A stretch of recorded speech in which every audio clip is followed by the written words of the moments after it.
Mas eu queria falar hoje sobre o Deus surpreendente. Nós vivemos um contexto complicado, nós vivemos um contexto de uma pandemia, onde uma luta das pessoas é a mesmice. É a mesmice de muitas pessoas que ficam trancadas nas suas casas, é a mesmice da rotina. Mas a história que eu gostaria de compartilhar com você hoje fala de um Deus que nos surpreende. É o Deus surpreendente, e é isso que eu queria falar com vocês hoje. E eu vou meditar hoje. A gente vai ler o texto de 2 Reis, no capítulo 5, que fala da história do Naamã.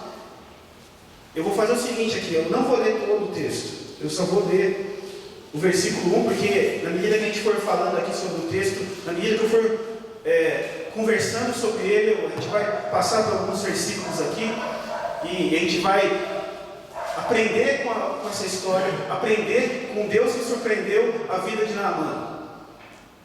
Aqui na 2 Reis, no capítulo 5, vou ler só o versículo 1, que diz assim: Naamã, comandante do exército do rei da Síria, era um grande homem diante do seu senhor e de muito conceito, porque por meio dele o Senhor tinha dado vitória à Síria. Ele era herói de guerra, porém sofria de lepra. Vou só começar lendo esse versículo aqui, mas a gente vai agora mergulhar um pouquinho nessa história e ver que Deus, muitas vezes, como surpreendeu Naamã, Deus também nos surpreende. Mas se sintonizar um pouquinho no contexto da história, eu só vou te falar uma informação. O texto diz aqui que Naamã, ele era comandante do exército da Síria. A única informação que eu quero falar com você, e é uma informação muito importante, é que a Síria era um dos inimigos de Israel.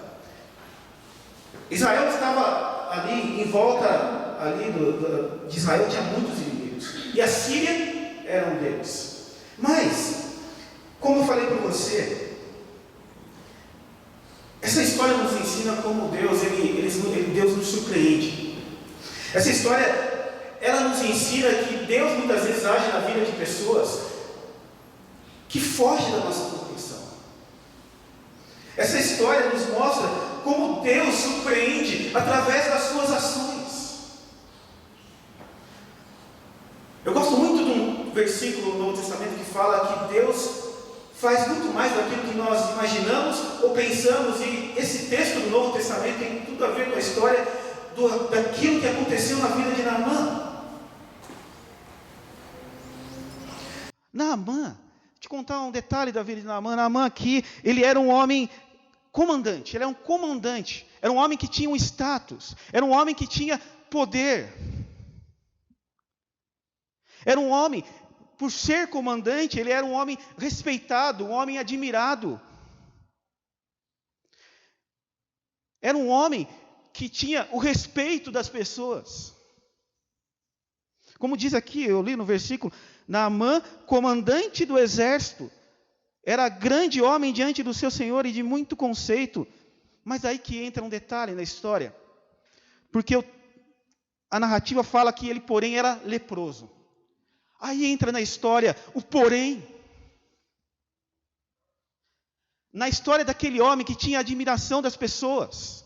Na história daquele homem que tinha um status, um poder. Entra um porém. Essa palavra, marque bem o porém. O porém faz parte da vida do ser humano. E o porém aqui, no caso de Naamã, era uma lepra. Ou seja, uma adversidade. Mas eu quero falar que muitas vezes os poréns entram na nossa vida. Os poréns, aqui muitas vezes pode ser uma enfermidade, pode ser a solidão. No contexto hoje da pandemia, muitas pessoas hoje estão solitárias, ansiosas. O porém, às vezes, é a morte. O porém, muitas vezes, são as crises nos relacionamentos, a angústia, as ansiedades, os temores. O porém, como a gente olha para aqui, para a história de Naamã, ele não escolhe a cor da pele. O porém, Quando ele entra na nossa vida, ou ele entra na vida de alguém, ele não escolhe, ele não faz diferença se você é rico ou se você é pobre, mas o porém, ele vem. O porém, ele não olha para o seu status de vida. Ele não olha se você tem poder, ele não olha se você tem tal cargo ou tal função. Mas é certo que quando o porém chega, ele, assim como ele abala a estrutura de Naamã, quando o porém chega na minha e na sua vida, é quando o porém chega, ele abala as nossas estruturas. Os poréns abalam as estruturas. Então, Naamã, mesmo sendo esse homem de status, mesmo tendo o poder, mesmo tendo a admiração das pessoas, a lepra, o porém chegou na vida dele. E agora ele tem um grande problema na vida dele, porque a lepra naquele tempo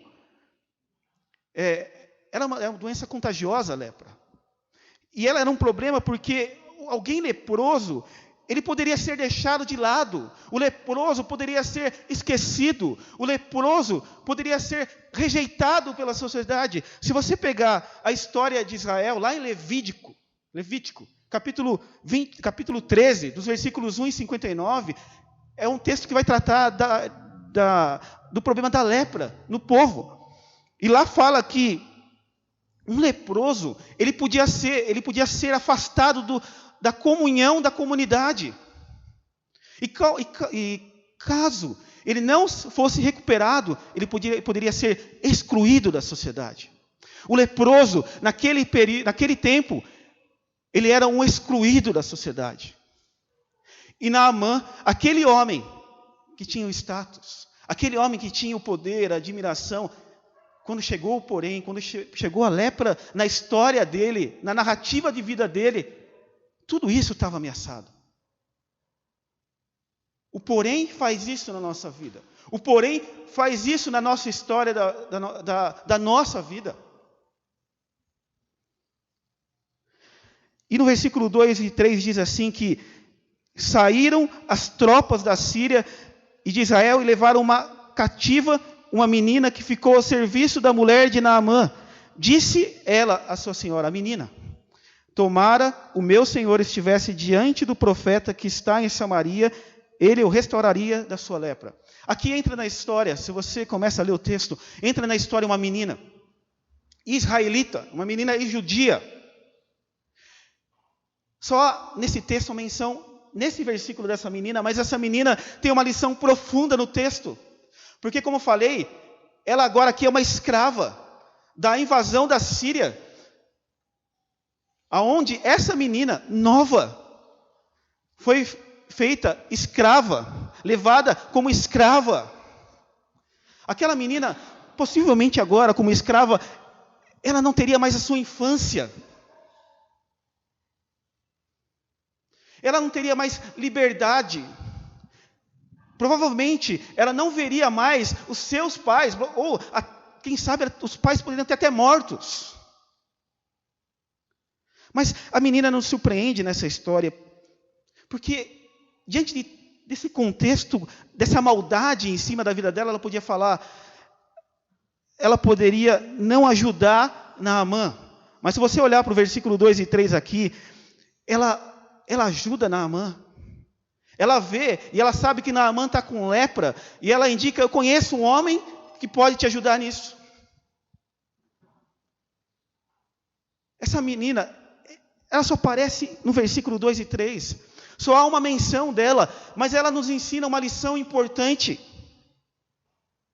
Porque ela, mesmo diante desse contexto negativo, da maldade que alguém fez para ela, ela não olha para isso.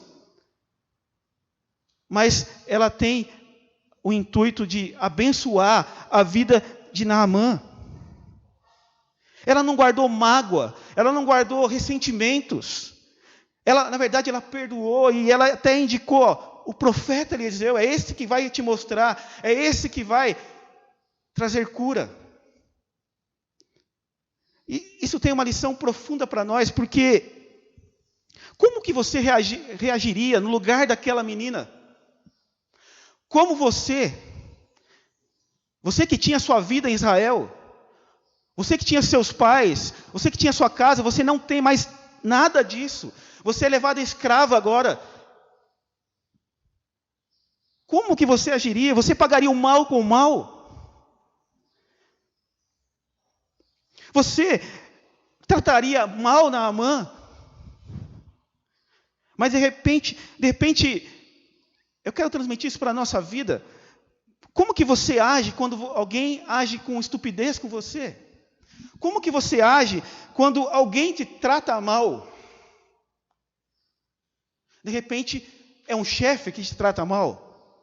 De repente, é alguém da sua família mesmo que te trata mal. Mas como que você reage diante de alguém que te dá o mal? Aquela menina nos ensina uma lição. Ela não pagou o mal com o mal. Ela pagou o mal com o bem. E parece que aquela menina, ela andou na escola de Jesus. Porque, certa vez, Jesus diz lá no seu evangelho que se alguém lhe dar um tapa na face direita, ofereça-lhe também a esquerda. Parece que aquela menina ali nessa história, ela andou com Paulo. Porque Paulo, certa vez, lá em Romanos capítulo 12, versículo 21, vai dizer que não se deixe vencer pelo mal, mas vença o mal com o bem. Será que muita gente não somos vencidos pelo mal?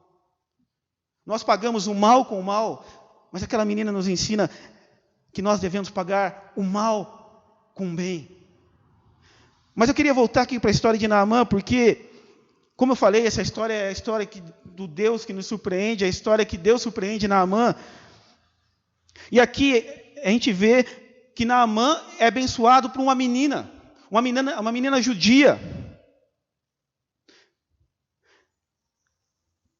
E eu queria pensar, quantas vezes nós somos surpreendidos na forma como Deus nos abençoa com pessoas?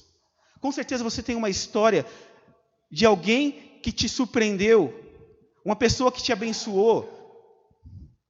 Às vezes é uma ligação num momento difícil. Às vezes é uma ajuda que você estava precisando num momento mais difícil da sua vida e você não esperava, e uma pessoa apareceu e te surpreendeu. Mas quem sabe você pode ser essa pessoa a ser instrumento de bênção na vida de alguém, a surpreender a história de alguém, assim como foi aquela menina na vida de Naamã. Às vezes a gente pode surpreender as pessoas uma mensagem de conforto. Nesse contexto de pandemia, muitas vezes a gente pode surpreender alguém num telefonema, numa mensagem. Hoje nós temos tantas redes sociais. Mas eu e você, nós podemos ser pessoas que Deus pode surpreender outras pessoas com a nossa vida, assim como foi aquela menina na história de Naamã. Mas como eu falei, a história continua aqui porque após Naamã receber a indicação daquela menina, Naamã, ele vai até o rei. Na verdade, ele vai até o rei da Síria e pede uma autorização para ir até Israel falar com Eliseu. E o rei da Síria concorda. Só que daí o rei da Síria faz um detalhe muito interessante aqui. Porque o rei da Síria, ele manda uma carta para o rei de Israel, relatando sobre a situação do seu servo, do comandante Naamã. E se você olhar para o versículo 6 e 7 aqui, quando o rei de Israel recebeu aquela carta, ele ficou indignado. Ele ficou sem saber o que fazer. Olha o que diz o versículo 7. Levou também ao rei de Israel a carta, que dizia: logo em chegando a ti esta carta, saberás que eu te enviei Naamã, meu servo, para que o cures da sua lepra. Tendo lido o rei de Israel a carta, rasgou as vestes e disse: acaso sou Deus, com poder de tirar a vida ou dá-la? Para que este envie a mim um homem para eu curá-lo de sua lepra? Notai, pois, e vede que procura um pretexto para romper comigo. Interessante porque o rei de Israel, ao receber aquela carta, ele fica indignado, ele fala: eu não sou Deus. Aliás, quem sou eu? Eu não tenho poder para te curar. Isso não pertence à minha alçada. Você vem para a pessoa e para o lugar errado.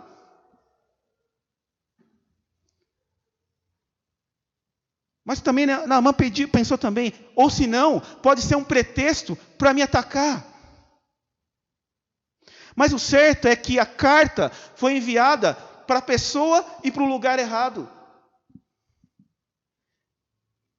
E sabe, isso nos traz uma lição, porque algumas vezes nós buscamos a solução para os nossos problemas nas pessoas erradas.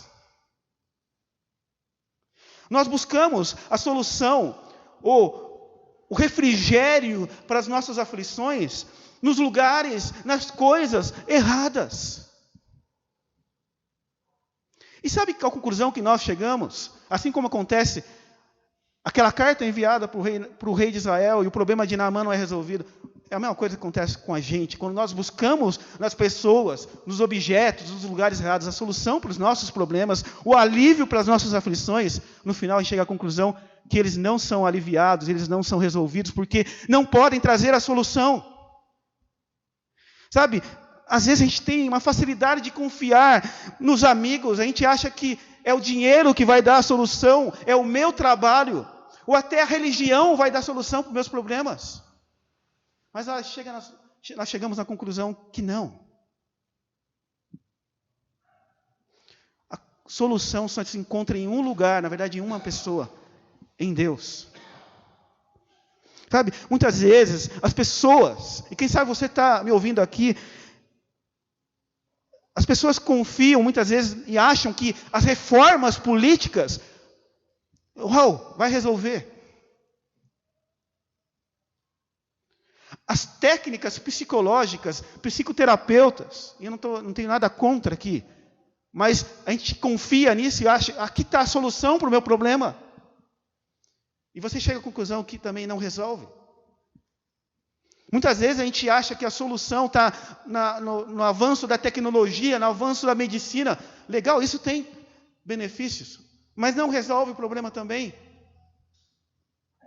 Eu gosto muito de um livro, e é uma indicação, se você quer ler um livro muito legal, sobre como nós nos relacionamos com o sofrimento, tem um autor chamado Tim Keller. E o nome do livro é Caminhando com Deus em Meio à Dor ao Sofrimento. Então, se você é uma boa indicação de um livro para você ler, é do Tim Keller, Caminhando com Deus em Meio à Dor ao Sofrimento. E o Tim Keller, ele fala uma frase muito legal lá, que ele diz assim, mesmo quando nós nos empenhamos ao máximo para impedi-los, aqui ele está falando impedi-los, os problemas, as aflições, as lutas, eles simplesmente tomam uma outra forma. Eles crescem de um jeito novo. Eu não sei, o problema parece que ele tem um jeito. Nós sempre estamos lidando com problemas, aflições. E o Tim Keller diz, para enfrentá-los, nós precisamos mais do que recursos terrenos. Nós precisamos, para nós enfrentarmos, por exemplo, esse contexto de pandemia, nós precisamos mais que recursos terrenos. Há uma pesquisa que fala que depois que passar essa pandemia, vai ter uma pandemia de pessoas ansiosas, já está tendo.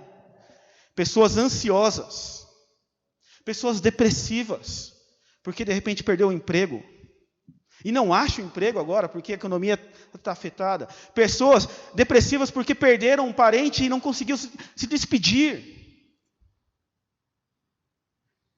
Essas pessoas, e você que está me ouvindo, você precisa de recurso maior que um recurso terreno. Então, os recursos que esse mundo nos dá para nós enfrentarmos as lutas e aflições que Jesus falou, que é certo que nós vamos ter aflições aqui, mas ele falou, tem de bom ânimo, pois eu venci o mundo. Terreno não traz solução. A única solução é espiritual, na verdade é divina a solução. A única solução para os nossos problemas, a única solução para o contexto complicado que nós estamos vivendo e nós passarmos por ele, é crendo no recurso divino. E quando a gente olha para a história de Naamã, a gente continuando aqui, Naamã, ele continua, ele chega agora, e ele vai até Eliseu, porque ele fala, realmente não é o rei de Israel que pode trazer a solução para o meu problema, é o profeta Eliseu, ele que vai apontar a solução, e Naamã vai até Eliseu, que Eliseu, ao saber a atitude do rei de Israel e da situação de Naamã, chama Naamã para encontrá-lo. E Naamã, a história é muito legal, porque aqui Naamã, como eu falei, Naamã é um homem de pompa, Naamã é um homem poderoso, Naamã é um homem de respeito, Naamã é um homem que é admirado. E ele vai com toda a sua pompa, ele vai com carros, ele vai com cavalos lá. Pô, eu sou o comandante. Eu tenho que chegar lá, esse Eliseu, ele tem que me atender. Pô, eu sou o comandante. E ele vai com toda essa pompa. E ele chega lá, olha o versículo 10 e 12, olha a atitude de Eliseu aqui. Então Eliseu lhe mandou um mensageiro. Olha aqui, já começa assim. Eliseu nem foi. Eliseu mandou um mensageiro. Imagine que audácia. Eu, comandante, ele deveria vir pessoalmente falar comigo.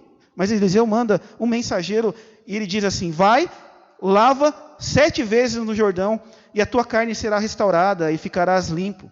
Naamã, porém, muito se indignou e se foi dizendo: pensava eu que ele sairia a ter comigo, por se ia de pé, invocaria o nome do Senhor, o seu Deus, moveria a mão sobre o lugar da lepra e restauraria o leproso. Não são porventura Abaná e Farfá, que são os rios de Damasco, melhores do que todas as águas de Israel? Não poderia eu me lavar neles e ficar limpo? E voltou-se e foi com indignação, ele ficou indignado. Imagine essa situação.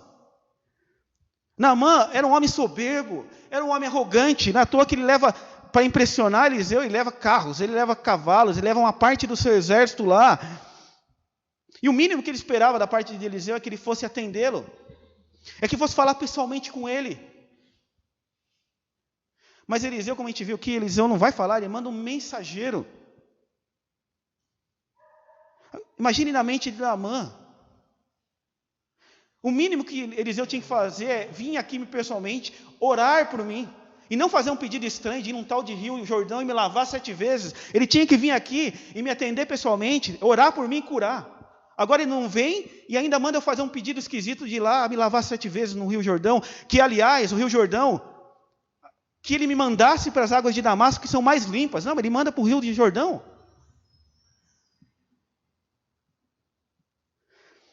Naamã, ele acha que ele tem direitos, porque é da posição dele.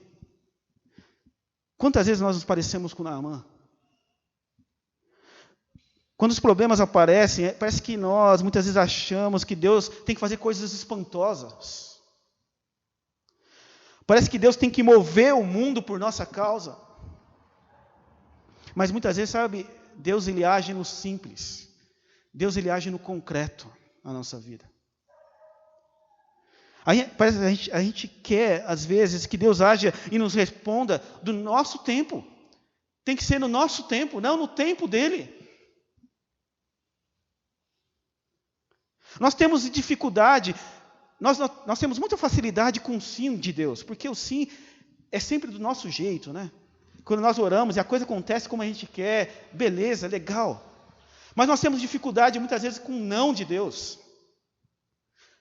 Porque muitas vezes o não de Deus, e na verdade muitas vezes não, quase sempre o não de Deus não vai em conformidade com a minha e com a sua vontade. Nós temos dificuldade, por exemplo, e eu acho essa resposta pior ainda que o não. Estou sendo bem sincero com você. O espera de Deus. Principalmente que a gente vive numa sociedade hoje que cada vez tem que ser na hora. É assim no seu trabalho. No seu trabalho você é cobrado, tem que ser para agora.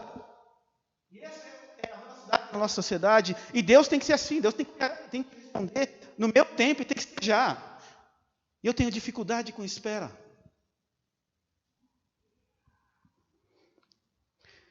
Parece que muitas vezes nós queremos dar conselhos para Deus, para Ele agir na situação que nós estamos passando. A gente fala assim, de repente, Senhor, você poderia agir desse jeito, para acontecer assim, porque daí vai ser melhor para mim.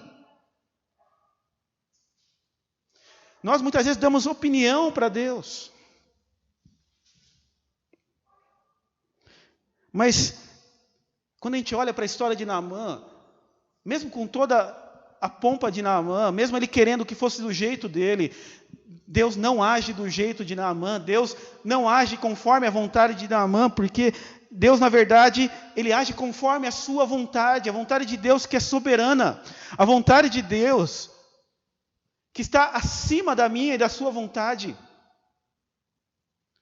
Deus não vai agir pelo capricho da minha e da sua vontade, Deus não vai agir.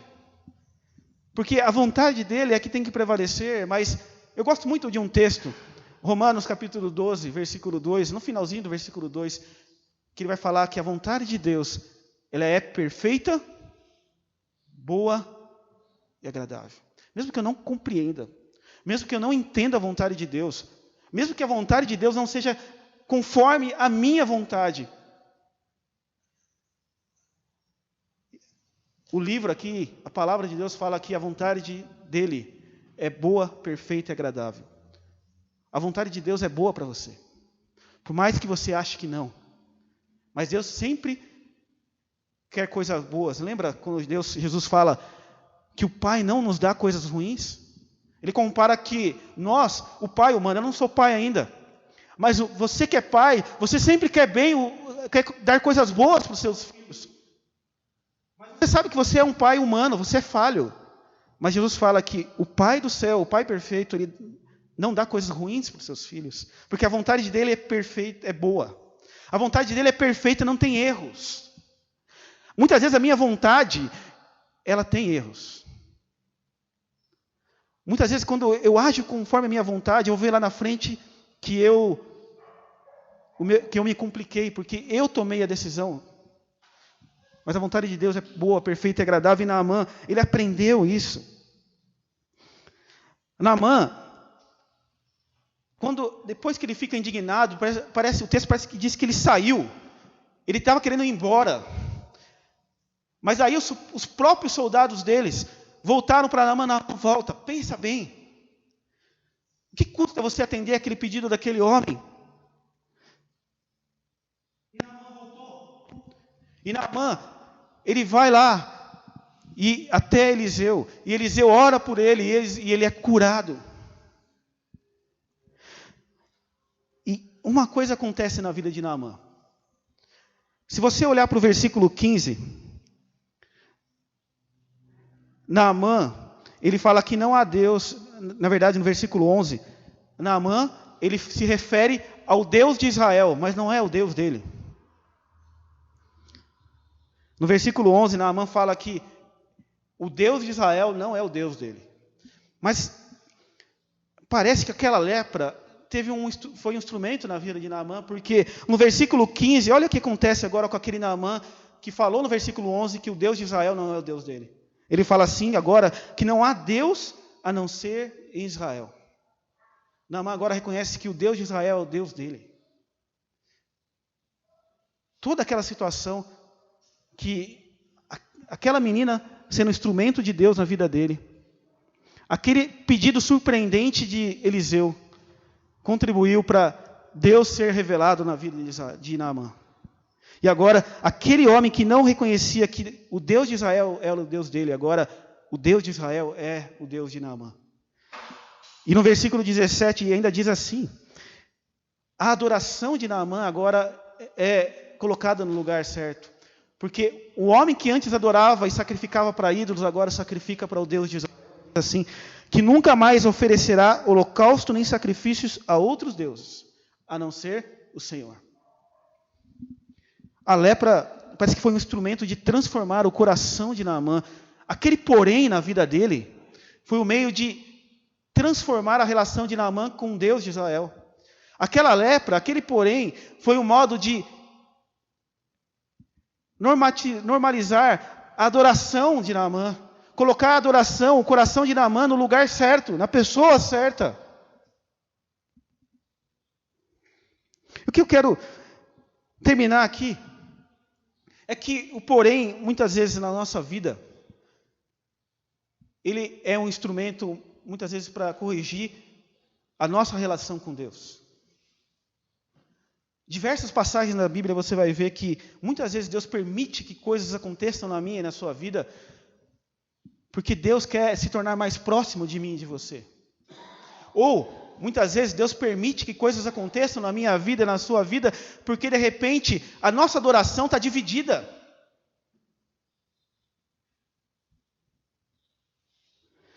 Lembra de Jó? Jó, quando ele perde tudo, ele perdeu suas propriedades, ele perdeu seus filhos, ele perdeu a própria saúde. Era um homem que foi até rejeitado pelos seus próprios amigos, julgado pelos próprios amigos. E ele passa boa parte do livro de Jó perguntando: por que Deus? E a única resposta que Deus dá para ele é: aonde tu estavas quando eu lançava os fundamentos do mundo? Mas no final, no capítulo 42, Jó vai entender por que ele passou por tudo aquilo lá. Antes eu conhecia de ouvir falar, mas agora meus olhos te veem. A aprovação na vida de Jó foi o meio de se aproximar mais de Deus.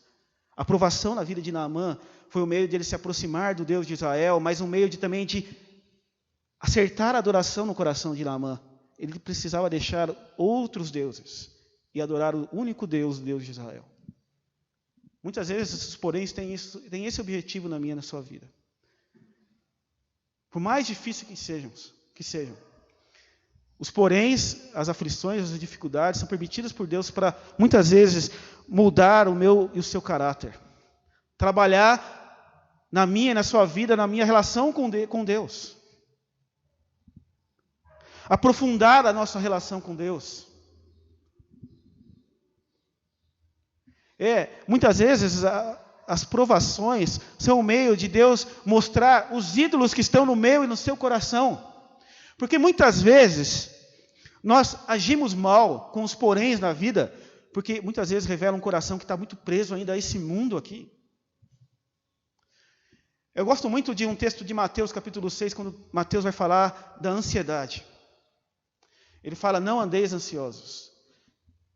Mas um pouco antes desse capítulo, Mateus vai mostrar que ele fala: busquem as coisas do alto e não as coisas da terra.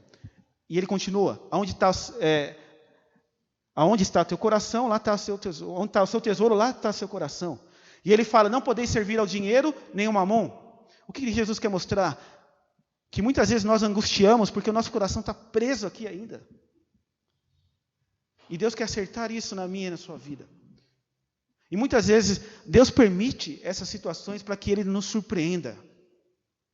Para que Deus abale as nossas estruturas e Ele venha a ser o único Deus adorado e louvado. Então, essa história nos ensina que os poréns fazem parte da minha e da sua vida. Mas que Deus muitas vezes usa pessoas para nos surpreender, e muitas vezes nós podemos ser pessoas que vão surpreender outras pessoas. Deus nos ensina também que a solução para os nossos problemas deve ser buscadas nele. Porque muitas vezes Deus age da maneira que nós não compreendemos. E muitas vezes Deus usa essas dificuldades para nos ensinar. Então, que nós aprendamos com essa história de Naamã, que você aprenda com a história de Naamã, que Deus muitas vezes nos surpreende, mas muitas vezes Deus nos surpreende porque é o modo dele trabalhar na minha e na sua vida, o modo dele trabalhar na minha e na sua adoração. Então, que Deus possa te abençoar, te falar ao seu coração e trabalhar no seu coração. Eu vou orar aqui, aí eu passo para o pastor Sérgio. Pai, obrigado pela tua palavra. Obrigado por essa história de Naamã. Porque essa história de Naamã nos fala que Deus nos surpreende. E muitas vezes Deus nos surpreende nos momentos mais difíceis. Deus nos surpreende nos momentos dos poréns da vida. Muitas vezes nós achamos ruins os poréns, mas os poréns são os momentos que Deus trabalha na nossa vida. E eu quero pedir que o Senhor nos ajude, nos dê compreensão, entendimento, para nós enxergarmos esses poréns e agirmos correto quando passarmos por eles. A reconhecermos que é um modo de Deus trabalhar na nossa vida, é um modo de Deus trabalhar no nosso caráter, na nossa adoração. É um modo de Deus nos fazer aproximar dEle. É um modo de Deus fazer que nós não tenhamos um coração dividido, mas um coração devotado e consagrado ao único Deus, ao Deus que mandou o seu próprio Filho, Jesus Cristo, que foi o maior ato de que Deus nos surpreendeu a história humana, e o Deus que vem aqui para purificar a lepra do pecado, quando Ele morre por nós na cruz. Obrigado, Pai, obrigado, porque a Tua palavra nos ensina, nos exorta e nos consola. É isso que nós oramos no nome do Teu Filho Jesus. Amém.